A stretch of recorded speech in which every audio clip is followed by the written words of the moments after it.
Hello, everyone. So today we have three debates around the POP22 or FREN. And the first debate is about the reduction of emission numbers. The proposition team will argue that we need to implement it now, and the opposition will argues that we should wait and see until the effects of other proposals have played out. The second debate is about the approach. Should it be gradual, which is the proposition's position, or should it be immediate, which is the opposition's opinion? For the third debate, it's more fundamental, and it is between continuing WAGMI and the opposition about modifying it. The format is for each debate, we have 3 minutes for the first speaker, 4 minutes for the second speaker, and 4 minutes for the third one. So the first 3 minutes are for the constructive case, and the second speech is for rebuttal, and the third speech is about answering the questions from the audience and wrapping up the debate. So with the three debates, we opted to start with the first two speeches for each debate, and then at the end, conclude with the third speeches for each debate. As for the order, we have the first speaker from proposition with 3 minutes, then we have 3 minutes for the first speaker from opposition, and then we stay at the opposition side and we have rebuttal for 4 minutes, and then we get back to the proposition with 4 minutes. We are doing that so that we ensure that the constructive speeches have the same order as the rebuttal speeches. And after the first 4 speeches of the debate, we have the interventions of the members of the community and their questions or comments, and which the teams should take note of and answer at the end afterwards.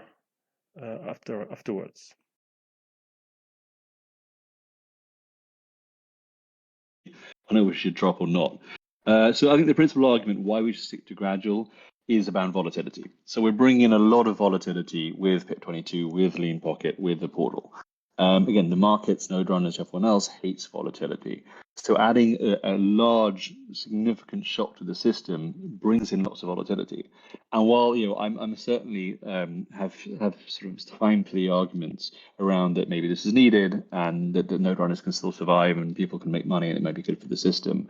I think we don't actually quite know what's going to happen. There's a lot of sort of moving pieces here. And the more volatility, the more pieces we put onto the board, the more we have the reasons for things to go wrong, the harder it is to model, the harder it is to know what's going on. And I think some people have done some great models, but ultimately a model is only a model. And so the last thing you want to do is add in more variance, more variables to any model.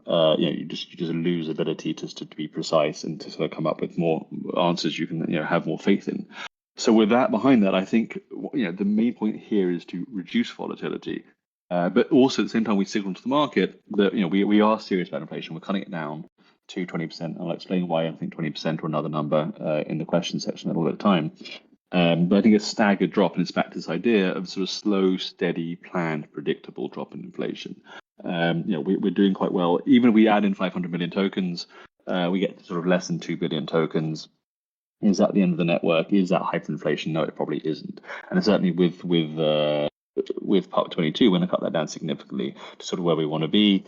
One, and then sort of the second question there is, we spent 6 months discussing this. So I think the 6 months will fly by very fast. All of a sudden, we'll be where we want to be by Christmas, and these discussions will by then be moot largely. We'll have different discussions.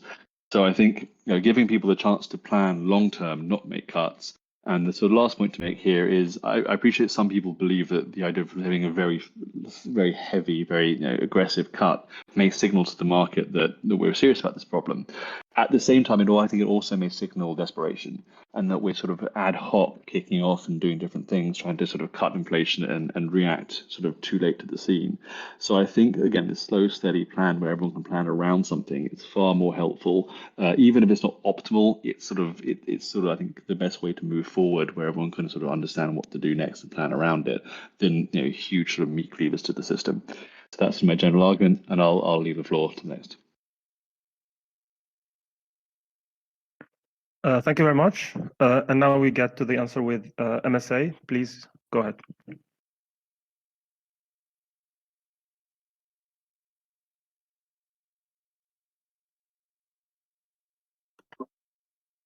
MSA, are you here?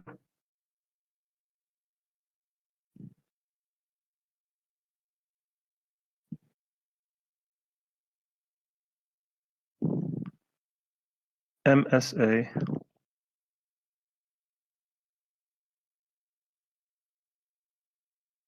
He has the permissions, so should be able to unmute himself. Oh, okay.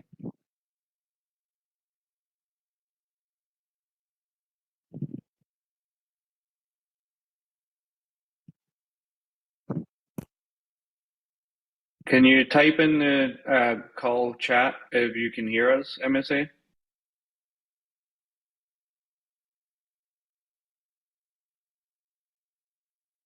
Okay, yeah, he can hear us. It's a technical issue. Do you want to try disconnecting and reconnecting? You have the speaker role, so. Oh, there we go. Got it. Yeah. I started out with the speaker role. I got removed somewhere, but I'm back now. All right. Great. Go ahead. Okay. So first, I want to thank Cryptocorn for putting this proposal together. I think the sandbox he's defined, the 20 to 50%, is spot on. And I think if we were to go with Gradual, his manner of doing it is spot on, meaning with the geometric progressions rather than arithmetic. So it makes perfect sense. But I'm here to suggest that perhaps it's superior to just jump directly to a final state. I refrain from using the word shock because I'm not trying to shock a system, but what I am trying to do is get to the desired state, and I think we get there better in one step rather than gradual steps.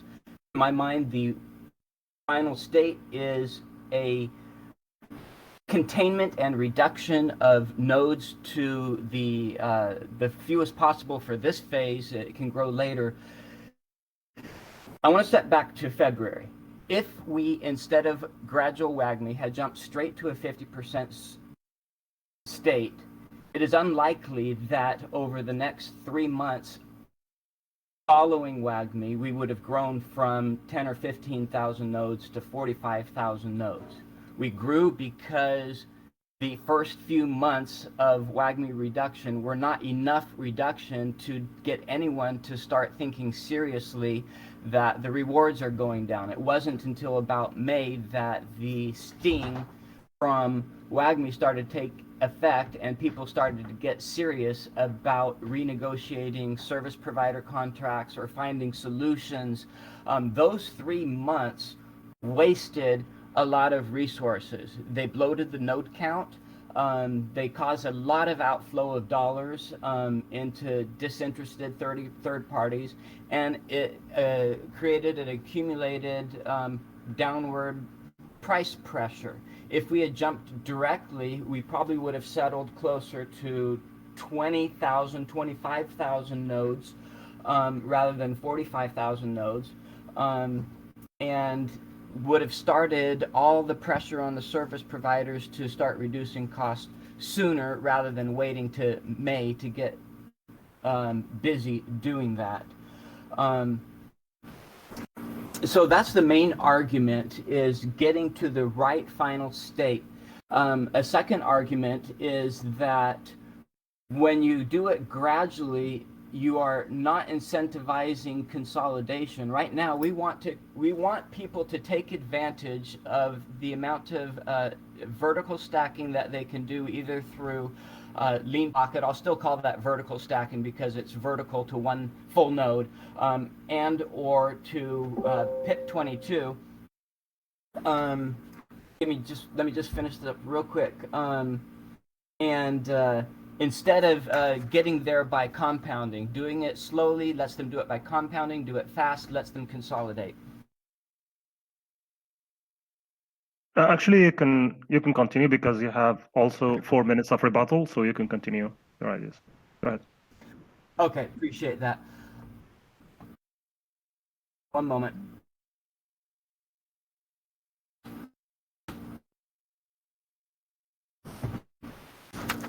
Cryptocorn mentioned about the system hating volatility, loves certainty. To make a single jump is quite the opposite of being volatile. It actually provides investor stability. They know exactly what the target is. One of the problems with doing things gradual is it's a constant moving target. So a node runner, what they're shooting for during the first 3 months might be different from what they're shooting for in the last 3 months. If we simply say we're going to set it at a reasonable final target, then they know to concentrate their efforts in a certain, they have to hit certain cost reduction targets, they have to hit certain quality of service improvements. Investors, I think in general, I think it go either way. I don't think it's a wash. I mentioned to Cryptocorn up front that both his approach and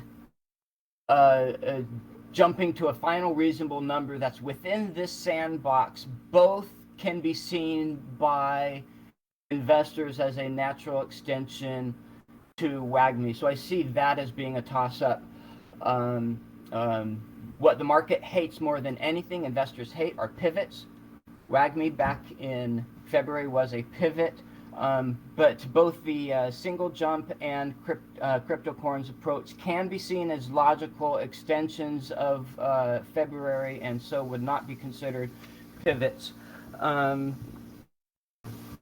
me see. Cryptocorn mentioned that he feels making a jump may signal to the market not that we're serious, but that we're desperate. I don't think so. Most of the other projects out there, there may be some that do gradual steps, but most of what I see in the marketplace, they just have a big debate like what we're doing right now. They pass a resolution. Akash recently did their inflation reduction. I think they dropped from about 40 or 50% to about 15%. As I said, the 20 to 50 sandbox I think is right for us, so I'm not suggesting to go lower than 20% at this point.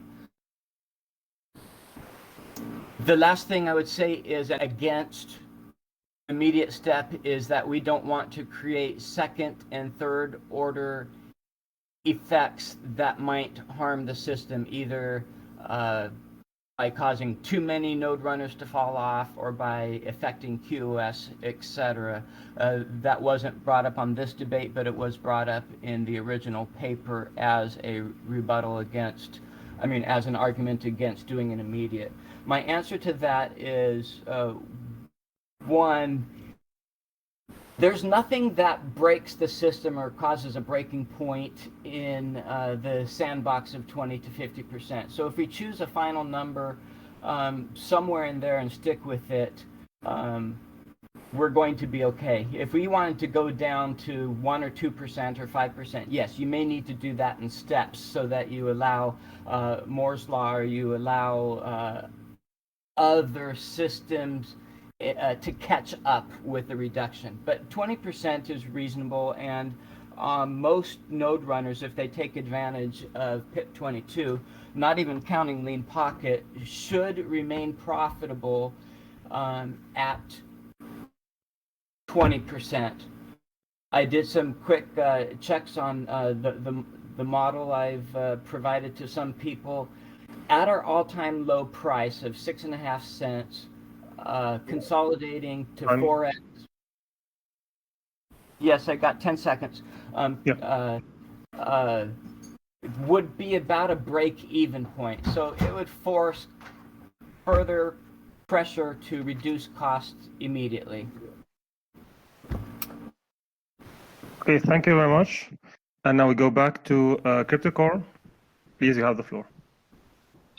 I think I was sort of say, look, I really appreciate also, everyone coming here with these counter arguments. I think the nice thing is we're all kind of have, generally the sort of same endpoint in mind. We want to get there in slightly different ways. But, I think we all kind of are pretty well aligned on where we want to get to. So that's, I think, very helpful for the whole community. In terms of rebuttal, I think the first thing is, what is the final state? I think the answer is no one really knows what the final state should be. I've said 20%, and I'm going to sort of elaborate on that in the answer to Michael's question in a little bit. But I think the question is we don't have an exact number where we want to get to, and I think we don't really know where we want to get to. So with that in mind, that's why I like the idea of a gradual sort of reduction in inflation, being that we're kind of getting to where we want to be slowly. We're not going at 100 miles an hour there. We're going at a sort of steady clip, so that if we do see any major problems, I think it's easier to sort of turn off, to use this analogy here, to turn off or to stop or to change route in a gradual way, as opposed to this sort of very large cut. We want to cut it by 30%, inflation by 30%, which I think is going to be significant. And I'd argue that there may be second-party effects. I will always defer to MSA also on the math front, that's for sure. But I think I think maybe it is unlikely there'll be second-party effects, but we're not 100% sure till we do it. And so I think the more we sort of reduce that volatility, the most helpful it is. I think sort of the other point to make here is that because there's a geometric sort of reduction in inflation, that the first 2 months are the largest. So in the first 2 months, we're going to drop 8%, 7%. We're going to drop 15% down to 35% anyway. So we'll get pretty close there in the first 2 months, regardless, even if we use my system. So I think by using Part 22, we can, the biggest cuts are done earlier on, so we're going to get there pretty quickly. Anyway, the last few months are obviously lower reductions in inflation. I'm hearing a lot of static here. I'm not sure if anyone else is. I'm going to leave it at that. The idea is that I think this is not a pivot. I think we're sort of using, we're sort of continuing WAGMI and continuing, thanks, let me say, continuing this sort of, this known sort of thing. And hopefully we're going to make inflation reduction so boring that it's just in the background and everyone can focus on PIP22 and other things with this lowering of inflation. I think we'll get there in the end. I think it'll be pretty fast. There may be a few more tokens, but I think the idea of slow and steady is better than a cut. So I think I'll leave my rebuttal there. Thank you. Thank you very much. And now we go to the interventions. Is there any questions for CryptoCorn and MSA? Please state in the beginning my question too, or I'm commenting to support this position or the other.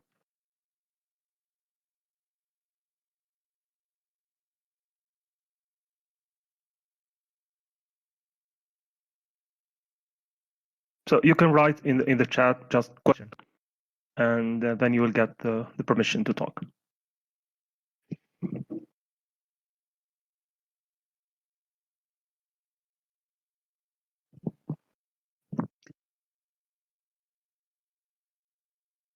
We have a question from Pickpocket. You should be able to unmute yourself.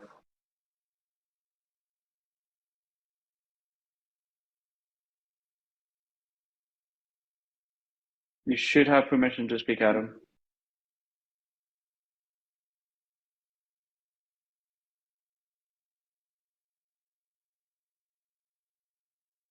Hello?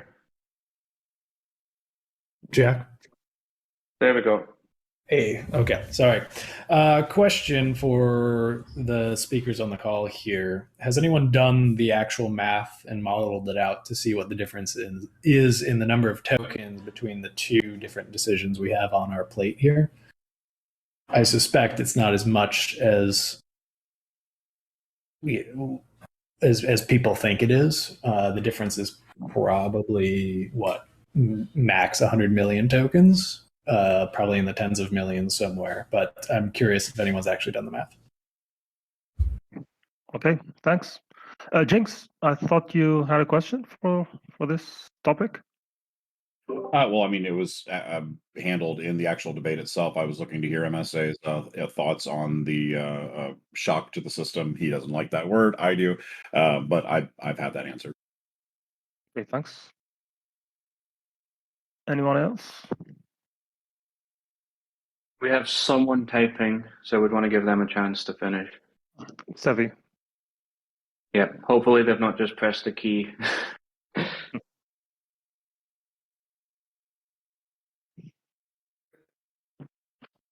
I'm not sure if you can hear me. Yep, we can hear you. I'm just typing up some points that were that lead to what I was saying without taking up a bunch of time. So I was just typing this up for the message rather than saying it and taking too much time. Sure, perfect. Well, yeah, the format is that when everyone who spoke has a chance to recap, they can also address any questions. So, yeah, continue doing that, and then speakers can read it, take note, and include it in their recaps if they want. Yeah. So if there are no other questions, we can move to debate number 3. With that's more fundamental topic: continue WAGMI or rescind WAGMI. And for the continue WAGMI side, we have pickpocket, and for the rescinding, we have MSA. Are you guys ready? Just to slightly modify the framing of that category, I would probably say, and I say this as the person who wrote the original wording, continue versus modify, because I believe the discussion may include approaches to modifying rather than completely undoing. Okay. Team continue, team modify. So Adam, if you are ready, you have 3 minutes. You have the floor. Yeah, thanks, Moez. Can you guys hear me? Just doing an audio check again. Yeah. Perfect. So I'm just going to start off by generally talking about what WAGMI's done and then maybe backing into why it's important to keep around, at least in some form. I will say up front, I'm not opposed to modifying WAGMI in any sort of way. It will. It's a cornerstone of pocket economics today, but it doesn't mean it needs to be that way tomorrow. And so I'm open to improvements and modifications on this. It doesn't need to be this relic that we keep around forever. But to continue on, and I'll admit, WAGMI is not a perfect system. It was originally designed to control the node count, i.e. the cost of the network, through managing inflation. So there was a notion of the tenthing at the time, which would be a reduction in rewards to the network by an order of magnitude. As opposed to going down that road, we decided to introduce WAGMI, which had some extra features built in, which included it was something that would scale up with as relays increased, but also protect on the downside, where I suspect MSA is going to try to poke holes. It protects on the downside for when relays decrease. But it proved to be relatively effective at controlling inflation in the near term. I think with PIP 21, the inflation targets will be a little bit harder to hit, and we'll have to kind of analyze the impacts of that by looking at the average stake. But that's a conversation for a different day. But effectively, it was designed to curb the runaway inflation that we were seeing caused by adoption of the network and relay growth. So I think my primary argument is mostly prepared around the rescinding of WAGMI and how that would be otherwise a true shock to the system and would lead to runaway inflation at current relay rates. So I think that is off the table for someone like me or a voter like me. I would not want to see WAGMI removed without a viable replacement. But I am open to hearing what MSA has to say about modifications, and I think we've already started to kind of workshop some ones that would work and address some of the concerns he's had. But I will give him the floor to talk about where he sees the weaknesses of WAGMI and where we can improve either that system or introduce another system that would otherwise better care for everyone within Pocket Network. Okay, thank you. Now we got to MSA. You have the floor. So 3 minutes. All right. Thank you. First, to clarify, rescinding WAGMI does not mean returning to high inflation. As I say, the sandbox in this 20 to 50% range, I think, is good. You can rescind WAGMI and end up with a fixed relay to token multiplier that gets you within that sandbox. So let's be clear about that up front. The reason to do it is because WAGMI has broken all alignment of node runner incentives with the growth of the network. All that remains is sort of this ethereal, indirect, price should go up as relays go up, but we don't know if that's really the case. Before WAGMI, and the intention of both the PNI and DAO was always to align node runner interests with relays, meaning as the network grew, as relays grew, the expected number of rewards would grow. Now, that doesn't scale. That doesn't, we're looking at growing orders of magnitude. You know, we're at 1 billion. We want to go to 10 billion, 100 billion, a trillion. So obviously, you can't scale this forever. But within a reasonable period of time, say 6 months, you can have a fixed tokenomic, meaning a fixed relay to token multiplier, and that's what I'm advocating. If I were to do a constant, I would just go directly to 0.001.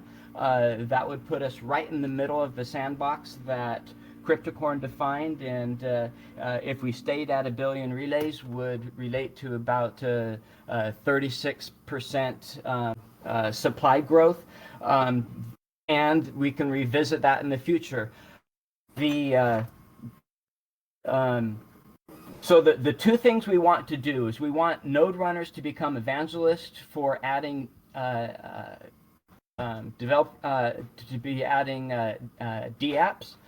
and we want them to feel the sting of any decrease in the system of relays. Right now, WAGMI has broken both of those.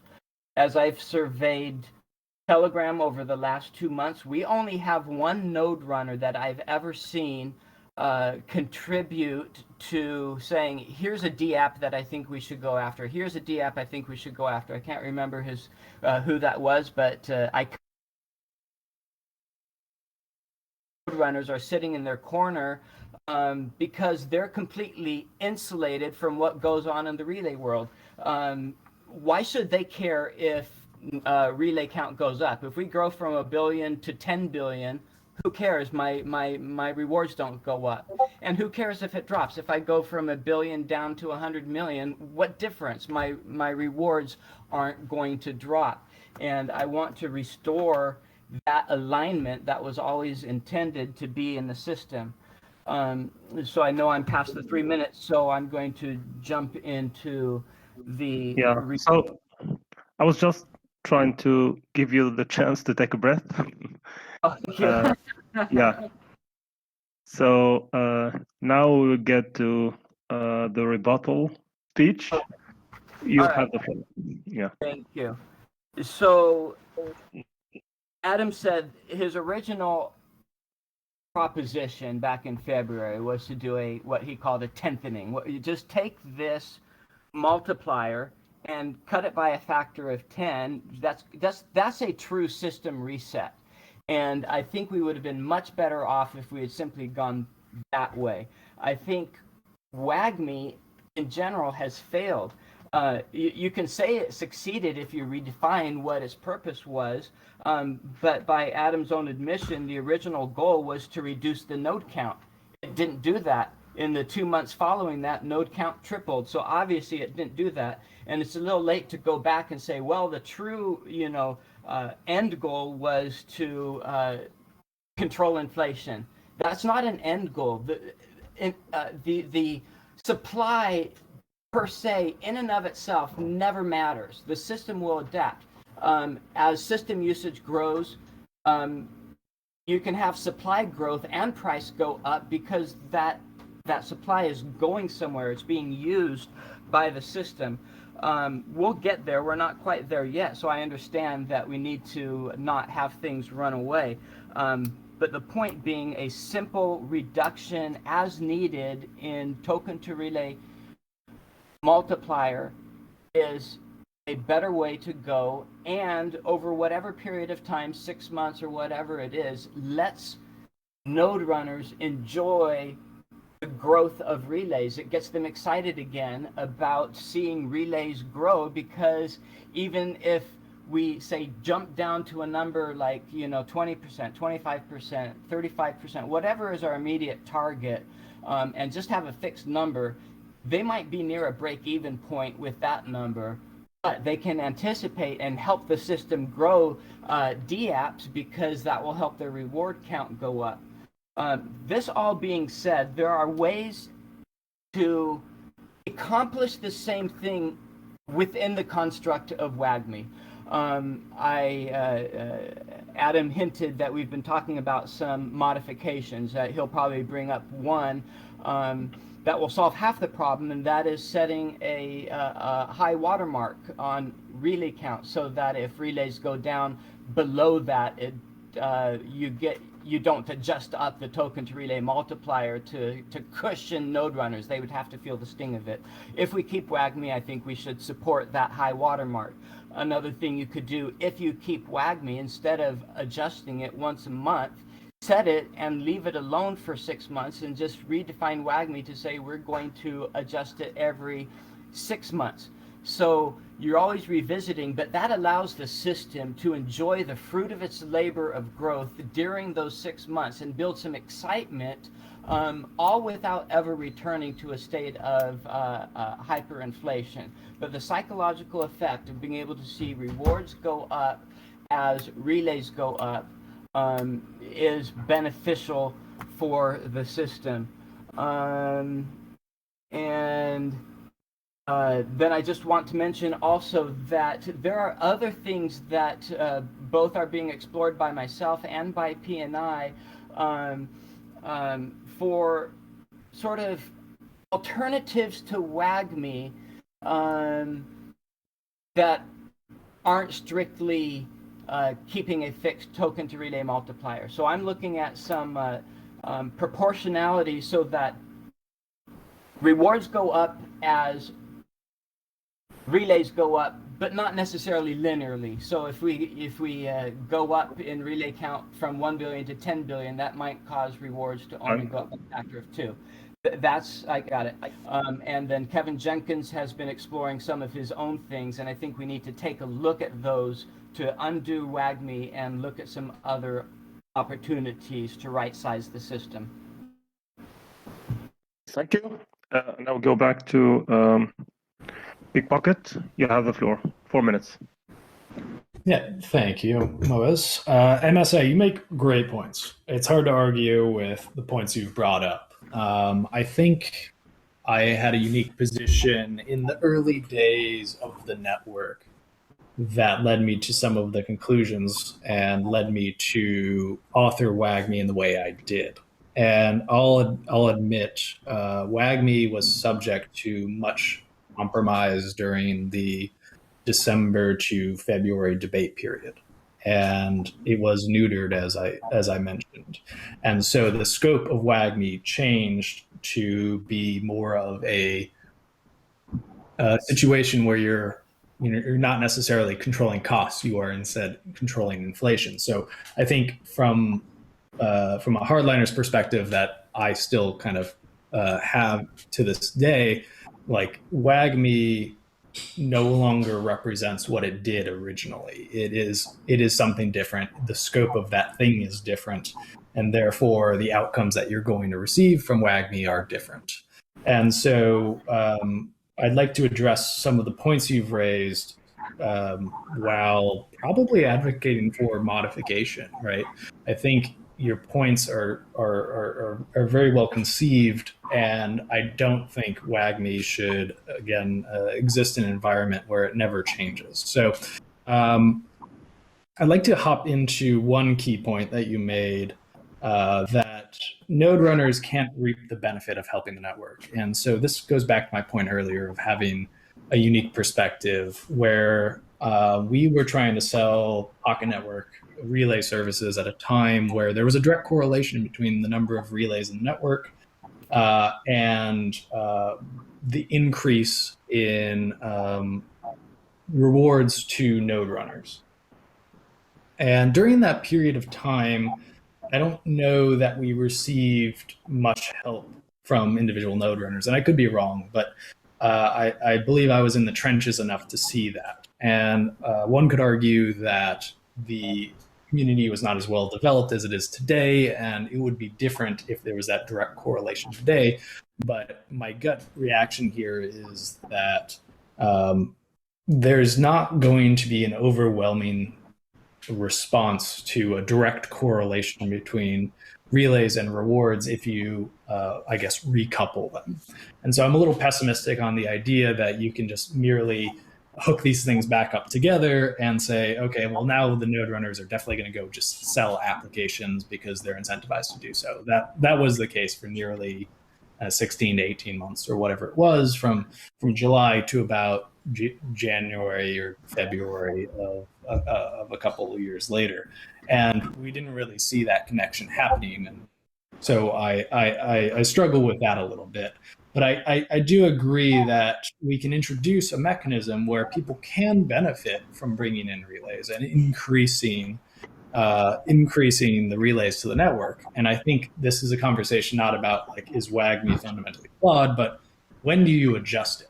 And so I am, I think, definitely willing to have the conversation about like, okay, should it be adjusted weekly or monthly, or bi-monthly, or even quarterly, or every 6 months, as you suggested.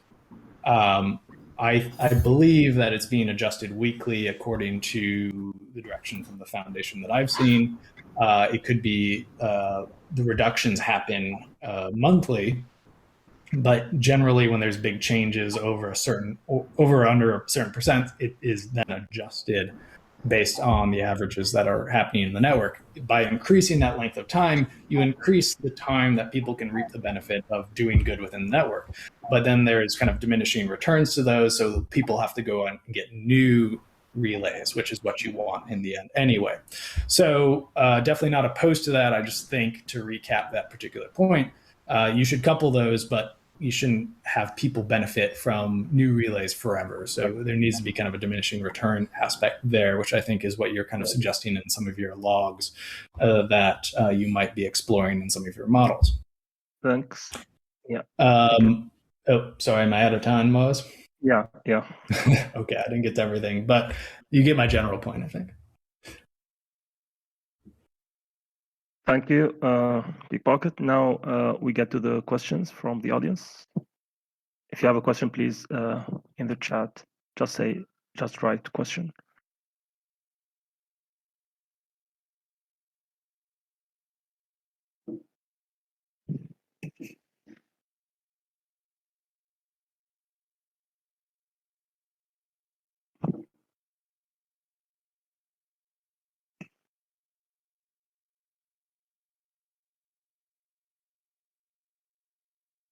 Sure. Harrison? So I definitely,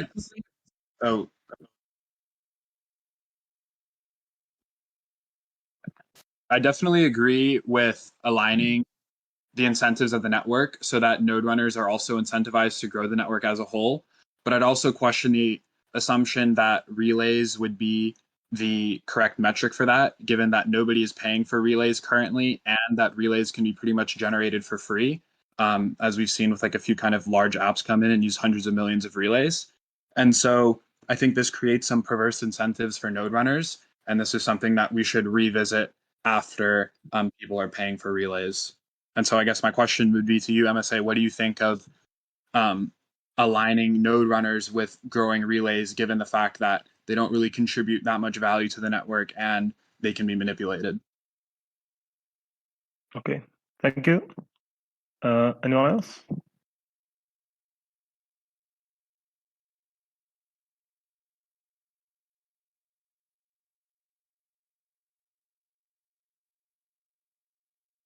Sevi, if you want to jump in, or HD. Sorry, I was on mute for a second to avoid the double echo here. Sure.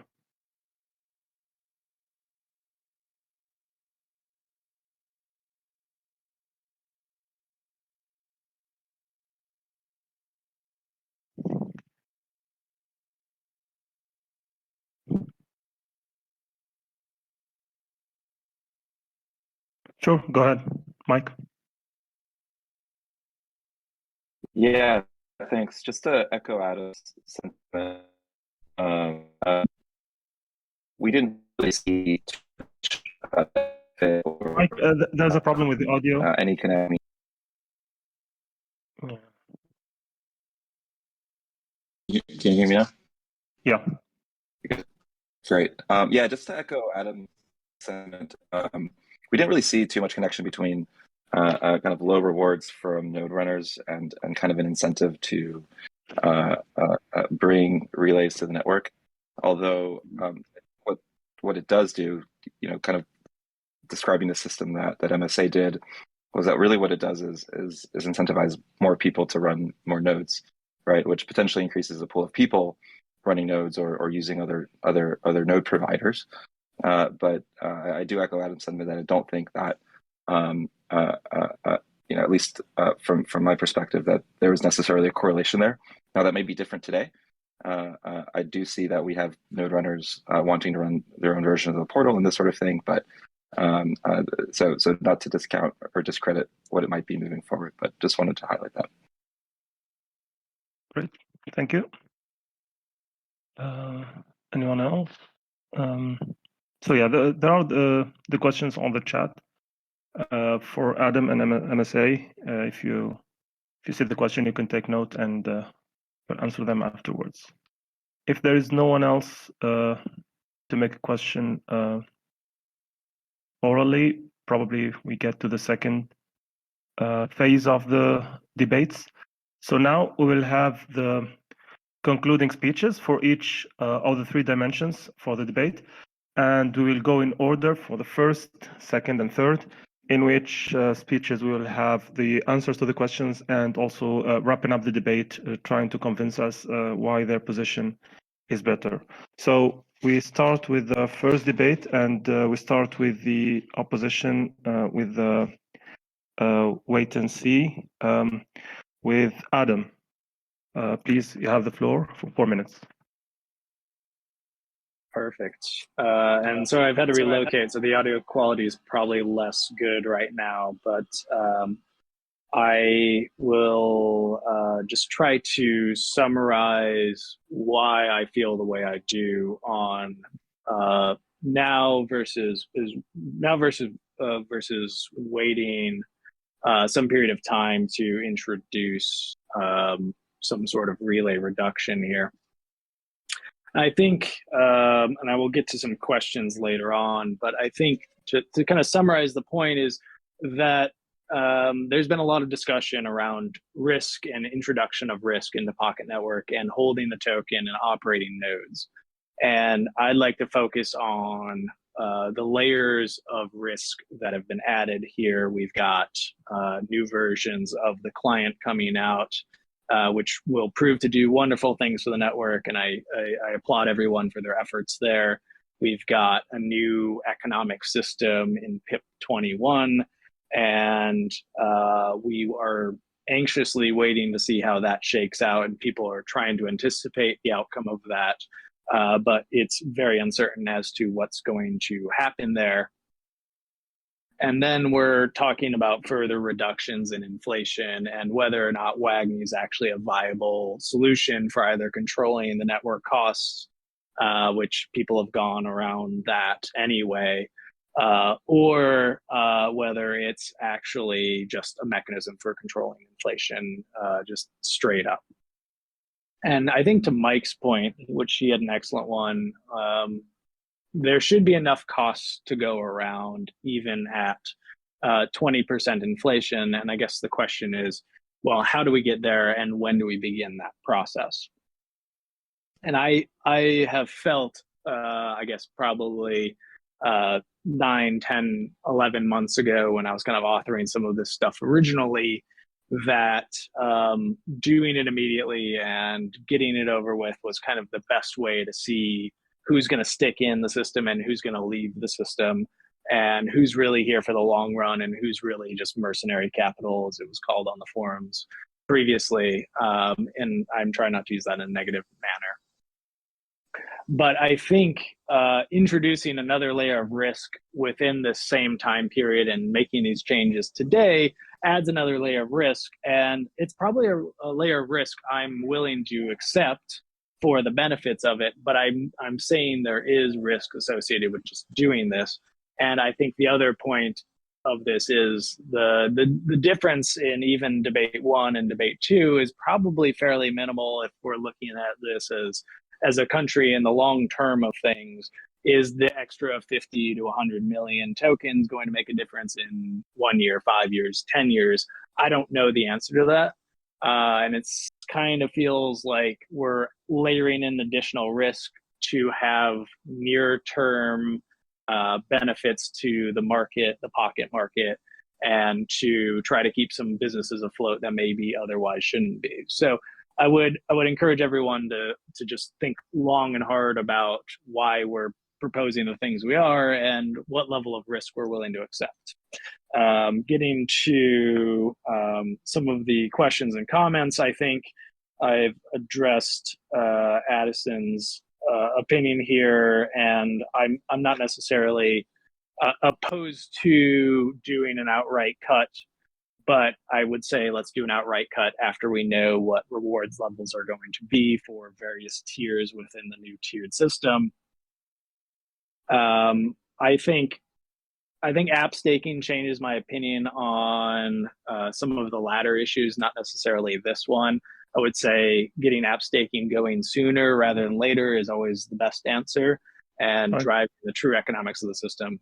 Moez, is that me running out of time? Yeah.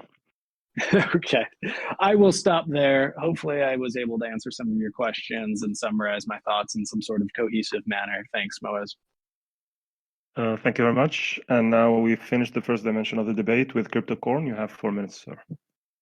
Thank you. I'll try and keep this quick. I agree with sort of quite a few of Adam's points actually there. I think particularly, we're probably discussing splitting hairs are about 100 million tokens, maybe less, which in 3 years, 5 years, 10 years, are we really going to sort of, does it matter? We're sort of down in the weeds and the details, but then that's kind of what this is for. My issue would be that if we wait 60 days, 90 days, 30 days, whatever it may be, it again pushes us to sort of towards a cliff. And we're going to jump off a cliff, and very much more likely in 60 days' time or 90 days' time, we'll then do a significant haircut, an aggressive haircut. So I think we want to get to the same place. I want to sort of leisurely take a walk down the stairs there instead of sort of lemming style jump off the cliff, as it were. So that's sort of why I'm sort of more in favor of starting now and sort of cutting over time. I appreciate that it does bring a little bit more risk to the system than doing nothing, but I think this is a mitigated risk, and this is why, the same sort of breath, I'm trying to sort of argue around not doing sort of huge changes because of this volatility argument. So I'm kind of almost playing both sides of the argument. I appreciate that, but I think that with all these things with governance, you kind of want to make it as understandable, as predictable, as boring as possible to go on in the background.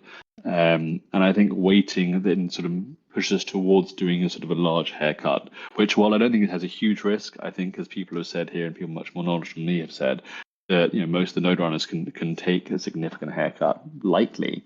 It's still some risk that there may be second order effects we aren't aware of or just can't predict for. So I think we can get there easily in the same manner by sort of this sort of stepped approach, as opposed to sort of wait jump approach. So that's really what I'm included to, and why I think we should take a stepped approach. It's just, again, this idea of slow, steady, planned, predictable is going to be a little bit better than waiting and jumping. Thank you. Thank you very much. So now we have closed the first dimension about wait and see or do it now, make the reduction now. And now we get back to the second dimension, which is about the approaches, immediate or gradual. And we'll start with the opposition immediate with MSA. Sir, you have 4 minutes. You have the floor.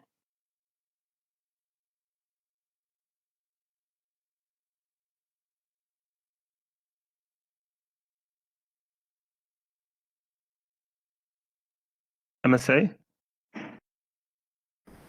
Got it. Okay. Yes.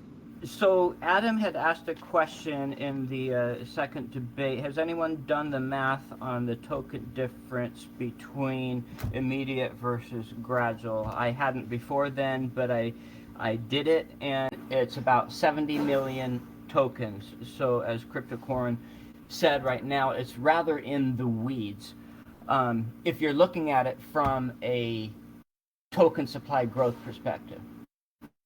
But I think the point I've been trying to make the whole time is that this has never been about the growth of token supply. Token supply is rather immaterial, except for a little delta. And that what if price was really tied to token supply, then 70 million might make a difference of 1% in the price. What we're talking about are the psychological effects of to investors, to node runners, whoever are the players in the system. The psychological effect of doing it gradual versus immediate is what's important. The nudge to go and take the action immediately to further reduce your service provider costs, to improve your quality of service so that you can get enough tokens to cover your monthly costs. Doing that right away helps push people to take the actions they need to take instead of punting it down the road.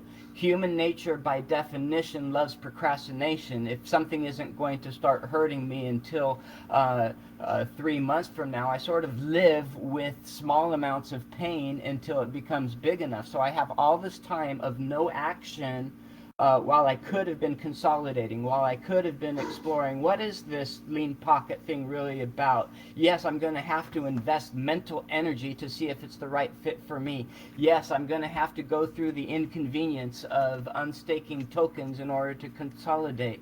The more we can put pressure on the system to get to where we want to go, the better we are. People ask, is 20% mean something? Is it arbitrary? I would say it's somewhat arbitrary. I don't know if 20% is the right number. Maybe it's 30%. Maybe you split it down the middle and say 35%. Because it is arbitrary, the system can adjust to whatever we define. Let's just define something and go with it, and then then all our node runners have a target to move to. So that's why I favor whatever if you're going to continue WAGMI, simply set what you want your rate to be and stop this gradual reduction way of accomplishing it. And I'll cede the rest of my time. Okay, thank you very much. And now we get to Cryptocorn. Please, sir, you have 4 minutes. Thank you. And I think MSA makes some great points there. If you just mute your mic, though, that'd be great. So I think MSA makes some great points. I'm not against some of those ideas. I think the counter argument, however, is it's back to this point that we don't really know what the end goal is. If we were all 100% sort of aligned and we were all definitely sure that the end goal should be X, then I think we can get there in a probably quicker manner. However, things can change. We're not sure what's going on. There's a lot of sort of volatility in the protocol right now and what's going on. So I think by having a more sort of stepped and gradual way to get there gives us more time to sort of change and react to any unknown changes. And that's sort of where I'm coming from, where I'm more focused on. And I think the second part is that the two biggest cuts in the friend proposal are the first 2 months. So within 2 months, we get down to 35% anyway. So we're going to get there relatively quickly, regardless if we do a sort of large cut or do a sort of 15% haircut in 2 months anyway. And I think that helps significantly because we're going to get pretty close. And then we really are in the weeds, splitting hairs. The sort of the end of the proposal in the 654 percentage point cuts in the last 3 months are increasingly designed to be increasingly sort of marginally smaller, marginally diminishing there. So we'll get largely, we're going to be very aligned very quickly. The last sort of few percentage points we can sort of disagree on or not. I think the other point to make is that pushing something through a proposal and a vote and everything else takes time. It takes effort from everyone. It takes, as MSA says, people's general state is inertia. So by having a long-term plan, which gets us where we want to be over time and keeps doing it every month by month, I think is better than one short sort of sharp cut getting to a point which we don't know may be the right point, and then having to make more proposals and continue to go. So I think having a long-term plan which gets us down to 20%, which is probably more, slightly more aggressive, or definitely on the aggressive side of things, is going to be beneficial for us than just one cut, get into another sort of arbitrary point in time, and then having to make these sort of same discussions, same arguments, same debates about where to go next. So that's why I think it's probably better to have this sort of gradual, longer-term movement towards where we're going to get to, where we get a bit more time, a bit more sort of leeway to get there, as opposed to one jump to sort of an arbitrary position. I'll leave it at that. Okay, thank you very much. So that's it for the second dimension. And now we get to the last one with continue WAGMI or modify WAGMI. And we start with modify WAGMI with MSA. Please, sir, you have 4 minutes.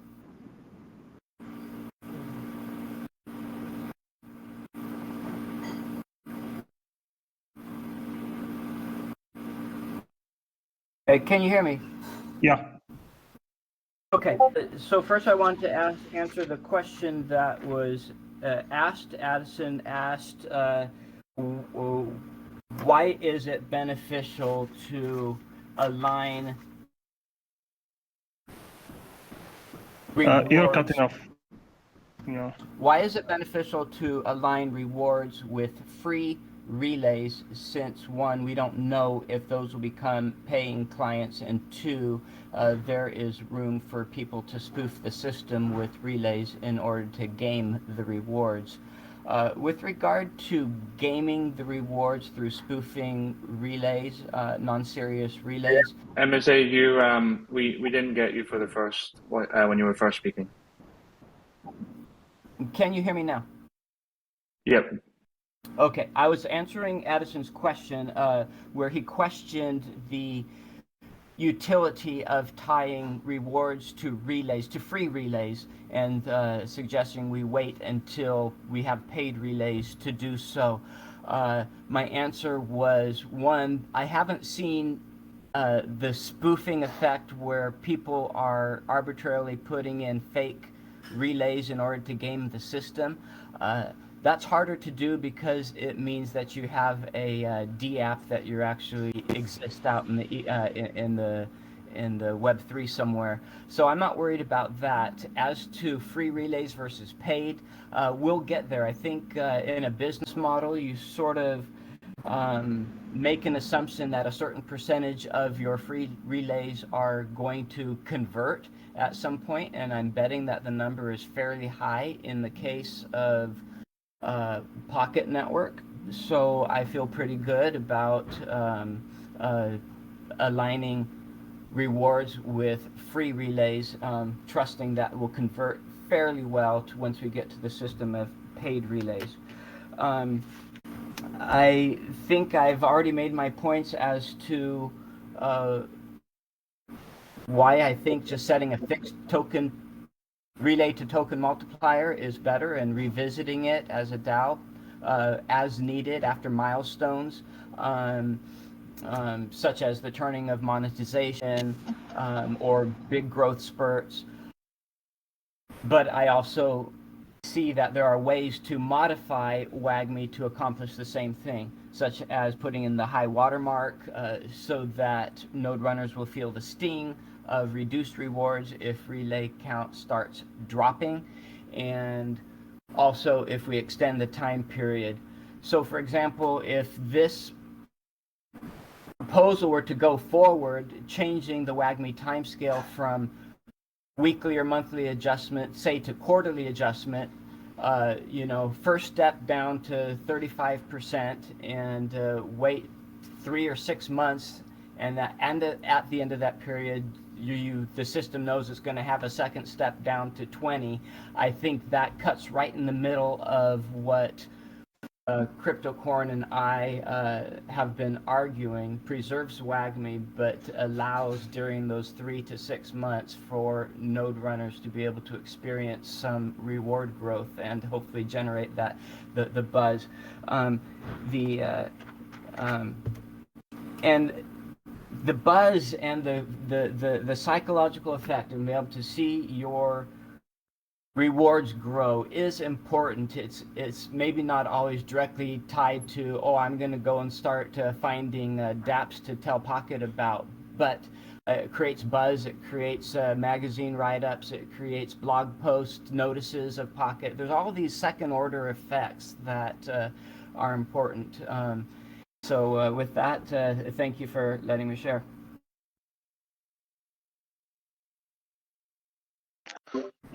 Thank you very much. And lastly, we have Adam for the last speech. Please, you have the floor.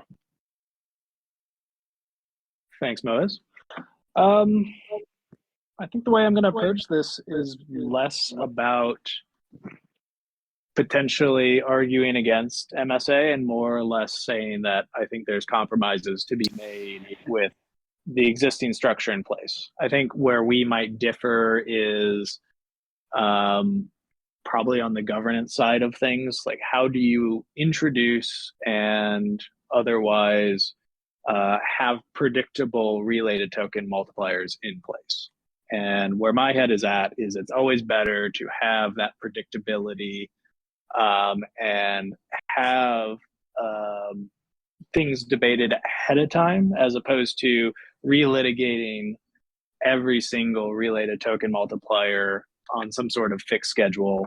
The last thing I want to do is be doing this every 3 months to figure out exactly what the right number is. We've already heard a number of times that, well, this is arbitrary or that's arbitrary, or like why this or why that. And when you can't really justify it, why a particular number should be in place, the conversation devolves fairly quickly. I think where the compromise here is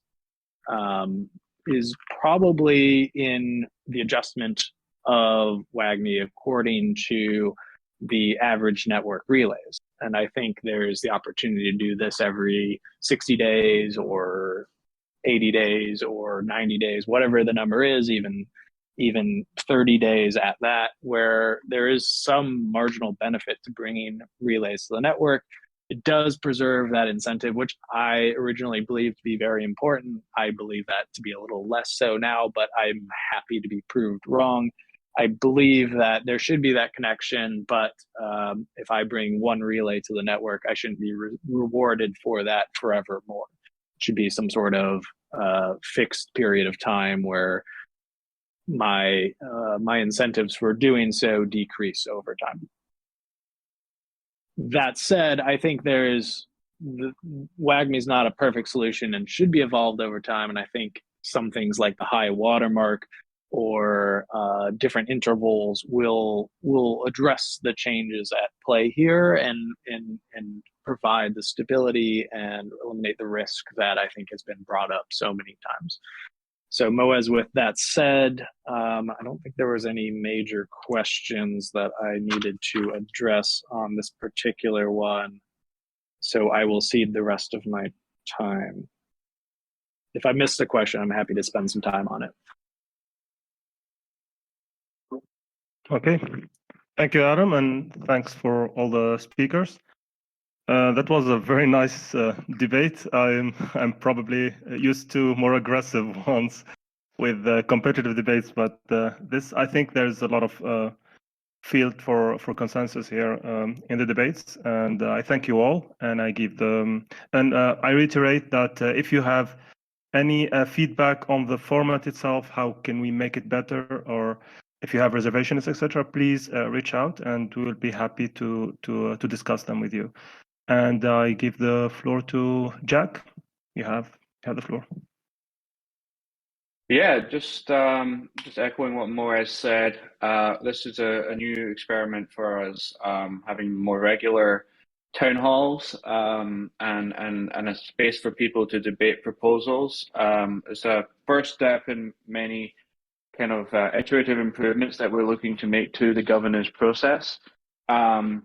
So yeah, any feedback that anyone has about this specific, about town halls or the wider governance process, Moez and I will be all ears. We want this to be a process that everyone is satisfied with.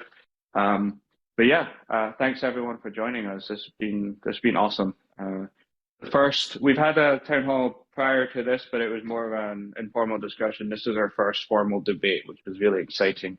We've recorded it. We missed the first 30 minutes due to technical difficulties, but we have recorded most of the talk, and we'll be uploading that to YouTube. So if you want to listen over some of the arguments again while you make up your own mind about the proposal, you will be able to do that. With that said, I think we can probably end it there. Thanks everyone for joining us, and have a great rest of your day. Thanks, Jack. Have a good one.